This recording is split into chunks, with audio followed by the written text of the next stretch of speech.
Selamat pagi Ibu Bapak dan anak-anak yang terkasih. Senang sekali pada hari ini kita dapat berjumpa kembali dalam keadaan yang sehat dan baik. Tentunya Pak Rusman juga berharap kalian semua juga senantiasa dalam keadaan sehat. Baik, marilah sebelum kita memulai kegiatan kita hari ini, kita akan awali dengan berdoa dan juga mendengarkan sabda Tuhan, supaya segala sesuatu yang kita lakukan hari ini juga akan membuahkan hasil yang baik.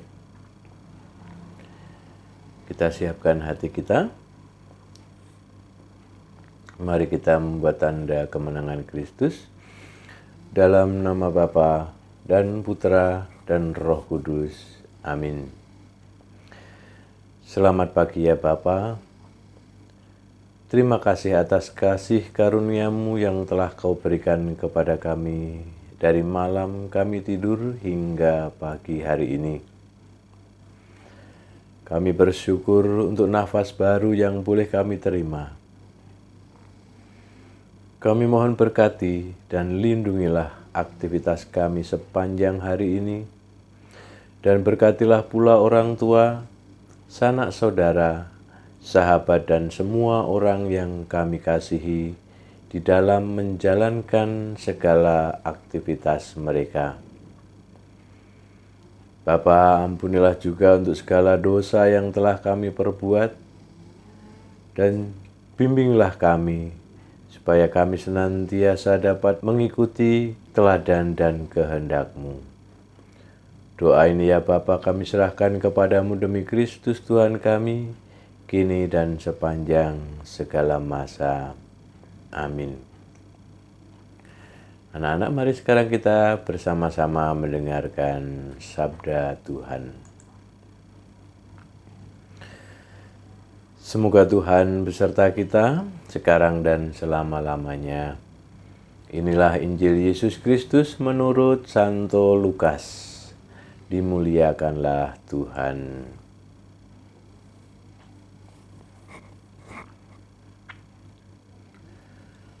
Ketika orang banyak mengerumuninya, berkatalah Yesus, "Angkatan ini adalah angkatan yang jahat.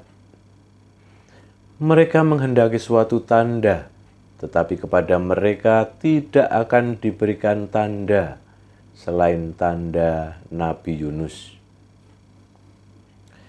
Sebab seperti Yunus menjadi tanda untuk orang-orang Niniwe, demikian pula lah Anak Manusia akan menjadi tanda untuk angkatan ini.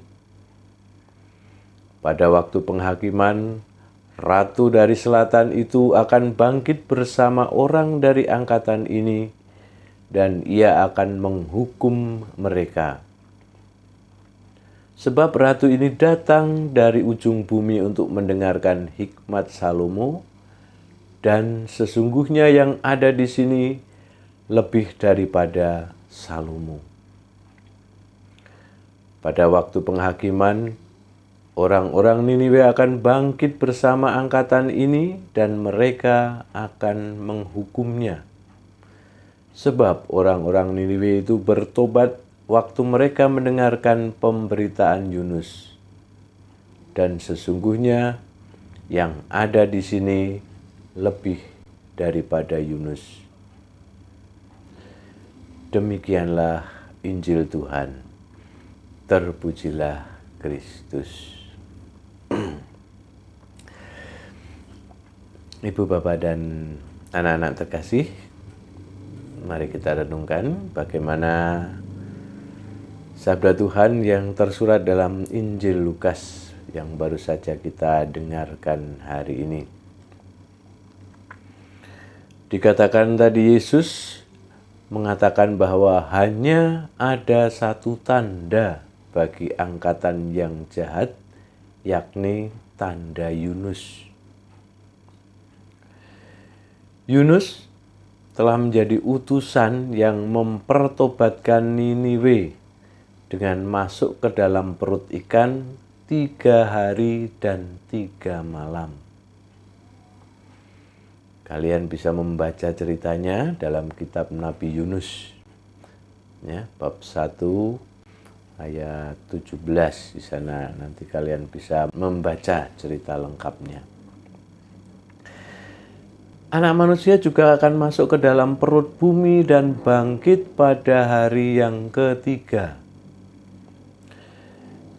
Kebijaksanaan Yesus adalah melakukan seluruh kehendak Bapa dan setia sampai wafat di kayu salib.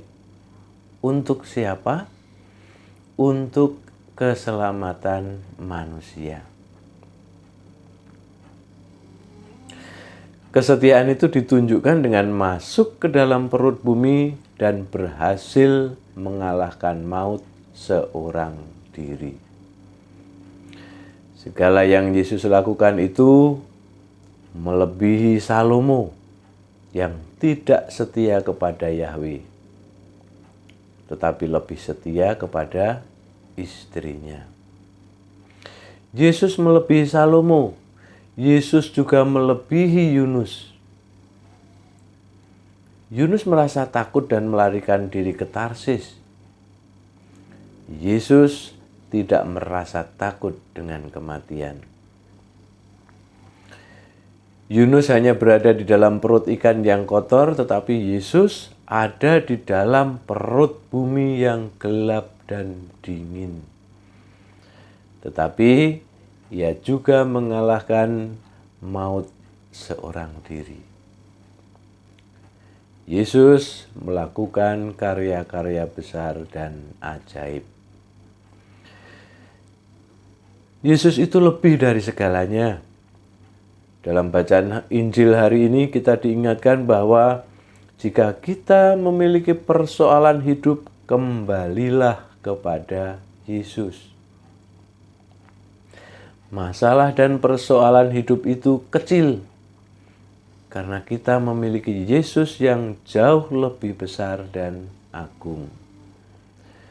Santo Paulus pernah mengatakan, segala perkara dapat kutanggung dalam Dia yang memberi kekuatan kepadaku. Oleh karena itu, serahkanlah segala kekhawatiranmu kepadanya, sebab Ia yang memelihara kamu. Dengan sikap seperti itu, maka kita akan menjadi angkatan yang baik. Yesus itu lebih dari segalanya. Maka, mari kita mengasihi Dia juga lebih dari segalanya. Pada pekan Prapaskah yang pertama ini, kita diajak kemudian merefleksi diri, bertanya pada diri kita masing-masing, apakah aku sudah mengidolakan Yesus dalam hidupku? Apakah aku sudah mengandalkan pertolongan Tuhan dalam setiap menyelesaikan persoalan hidup? Nah, Ibu, Bapak, dan anak-anak yang terkasih, maka marilah kita bersama-sama kembali berdoa, memohon kepada Tuhan supaya Tuhan berkenan mendampingi dan menyertai kita. Ya Tuhan, ampunilah segala rasa kebimbangan kami di dalam menjalani kehidupan kami ini. Semoga kami semakin meyakini-Mu untuk selalu menyandarkan hidup kami dengan melaksanakan kehendak-Mu dengan sepenuh hati. Amin. Bapa kami yang ada di surga, dimuliakanlah nama-Mu. Datanglah kerajaan-Mu, jadilah kehendak-Mu di atas bumi seperti di dalam surga. Berilah kami rezeki pada hari ini, dan ampunilah kesalahan kami, seperti kami pun mengampuni yang bersalah kepada kami. Dan janganlah masukkan kami ke dalam pencobaan, tetapi bebaskanlah kami dari yang jahat. Amin. Santo Markus doakanlah kami supaya kami dapat menikmati janji Kristus.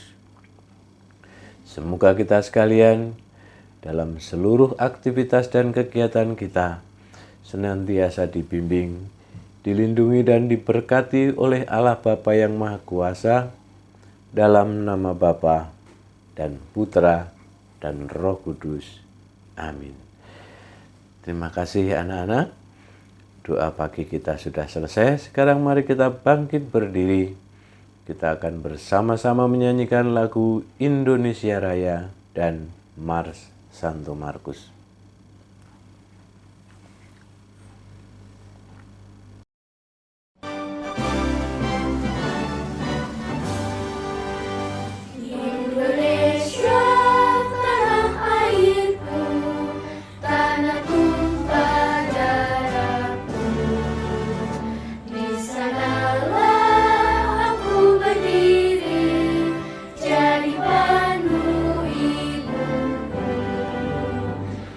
Indonesia